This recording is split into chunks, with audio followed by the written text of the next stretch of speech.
Bonjour à tous et toutes, j'espère que vous allez bien. Je réalise une courte vidéo car je suis en train d'effectuer divers travaux sur les instances conciliaires et les communautés dites traditionnalistes qui sont rattachées au Vatican Apostat. Et je suis tombée sur ce site qui est le collectif des victimes de la fraternité sacerdotale Saint-Pédis. Car depuis la mort de Monseigneur Lefebvre que vous voyez à l'écran, il y a eu malheureusement divers scandales qui ont touché des prêtres. Et ce sont des crimes commis envers des enfants. Et je déplore énormément que depuis la mort de Monseigneur Lefebvre, il y ait eu de telles dégradations au sein de cette fraternité, car malgré ce qu'on pourrait reprocher à Monseigneur Lefebvre sur ses liens de son vivant avec les instances conciliaires, je garde quand même un certain respect pour Monseigneur Lefebvre, car il m'a permis à titre personnel de prendre conscience des bouleversements de Vatican II. Et c'est pour ça que je suis particulièrement attristée de voir que la situation est telle qu'elle aujourd'hui. Et surtout, par rapport au successeur de Monseigneur Lefebvre, non seulement il y a des problèmes d'ordre doctrinal, car la fraternité est dans une posture de reconnaître et résister, c'est-à-dire qu'elle admet ils admettent, si vous voulez, les papes depuis Vatican II comme étant légitimes, mais ils résistent à leur innovation doctrinale, ce qui est incohérent, car premièrement, la foi de Pierre ne défaille jamais. Le magistère ordinaire et le magistère extraordinaire ont le même degré d'autorité en matière de foi et de mœurs. Voilà. Ce n'est pas que le magistère extraordinaire qui est infaillible, c'est aussi le magistère ordinaire. Et donc ça nous permet de dire et d'affirmer qu'il n'existe pas de pape hérétique, je le répète. Le siège de Pierre, le trône papal, est vierge de toute erreur, et c'est un propos et une vérité de foi que vous pouvez retrouver dans notamment Pastor Aeternus, Vatican I, la constitution de Vatican I.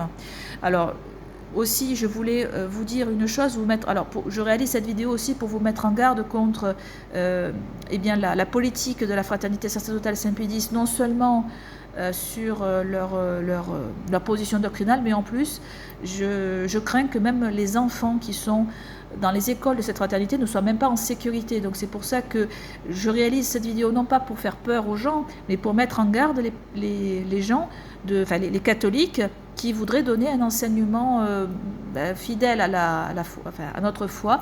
Et vous voyez que selon les témoignages des fidèles qui ont eu malheureusement affaire à des prêtres criminels, voyez ce qu'ils écrivent sur leur site: ne comptez pas sur la fraternité pour obtenir de l'aide. Donc, chers fidèles, s'il vous arrive un problème très grave envers des prêtres, sachez que les instances dirigeantes ne vous soutiendront pas.